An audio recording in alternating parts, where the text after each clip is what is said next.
प्यास की परवाह न करते हुए सदैव तपस्या में लीन रहने वाले महादेव को कुछ दिनों से भूख बहुत लग रही थी। पार्वती, भोजन बन गया क्या? बहुत जोरों की भूख लगी है। ला रही हूँ स्वामी। ये लीजिए भोजन, आराम से खा लीजिए। मैंने आपकी थाली में पेट भरने वाले सभी व्यंजन परोस दिए हैं। अब संध्या को ही भोजन बनेगा, तब तक मुझे नहीं लगता आपको भूख लगेगी। हाँ, ऐसा ही होना चाहिए। बहुत भूख लग रही थी। शिव जी ने थाली के भोजन समाप्त कर दिए और आधे घंटे बाद फिर बोले, पार्वती, बहुत भूख लग रही है। उस भोजन का कुछ हिस्सा बचा है क्या? नहीं, उसमें से तो कुछ नहीं बचा, सारा आपको परोस दिया था। आपको फिर भूख लग गई है क्या? हाँ, ऐसा लग रहा है जैसे कुछ खाया ही नहीं है। कुछ बना दो पार्वती, बहुत भूख लग रही है। ठीक है, मैं कुछ बना देती हूँ। अगले कुछ दिनों से ऐसा ही चलता रहता। माता पार्वती खाना बनाती रहती और भगवान भोलेनाथ खाना खाते रहते। खाना ज्यादा खाने की वजह से भगवान शिव का पेट बढ़ गया। स्वामी, रोजाना इतना भोजन खाने की वजह से आपका पेट देखो कहाँ जा रहा है, इतना बढ़ गया है।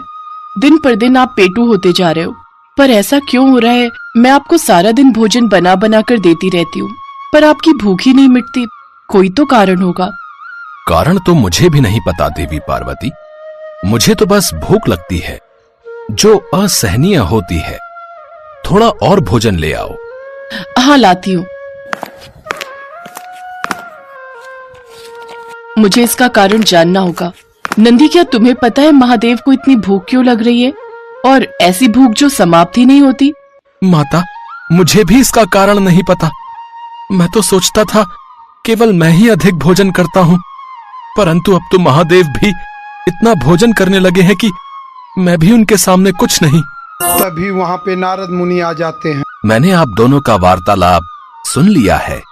हमें इस प्रश्न का उत्तर जानने के लिए ब्रह्मा जी के पास जाना चाहिए। हो सकता है वो इस विषय में आपकी कोई मदद कर सकें। आप उचित कह रहे हैं देवर्षि, हमें ब्रह्मा जी के पास ही चलना चाहिए। माँ पार्वती, नारद जी और नंदी जी ब्रह्मा जी के पास पहुँचते हैं, पर ब्रह्मा जी के पास भी इस समस्या का कोई समाधान नहीं था। मैं खुद आश्चर्यचकित हूँ कि महादेव आखिर ऐसा क्यों कर रहे हैं। ये उनकी कौन सी लीला है? इसका उत्तर तो मेरे पास भी नहीं है। ब्रह्मदेव, हमारी सहायता कौन करेगा, ताकि हम जान पाएं कि महादेव के साथ ऐसा क्यों हो रहा है? मैं तो बहुत चिंतित हूँ। देवी पार्वती, सदैव से ही भगवान विष्णु ने महादेव को परिस्थितियों से निकाला है। हो सकता है उनके पास इस समस्या का भी कोई समाधान हो। हमें विष्णु जी के पास चलना चाहिए। ठीक है ब्रह्मदेव, ऐसा ही करते हैं। माँ पार्वती सभी के साथ विष्णु लोक पहुँचती है, वहाँ सारी बात बताती हैं। ये तो अधिक चिंता का विषय है देवी पार्वती। इसे सुनकर तो मैं भी हैरान हूँ। स्वामी, क्या आप इस बारे में जानते हैं? मुझसे देवी पार्वती की यह व्यथा देखी नहीं जा रही। ये सब एक भक्त को दिए वरदान के कारण हो रहा है। देवी पार्वती, महादेव स्वयं अपना वरदान देकर भूल गए हैं। कौन सा वरदान नारायण?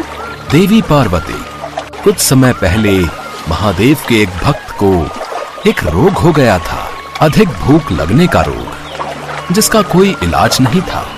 वो भक्त बहुत परेशान था।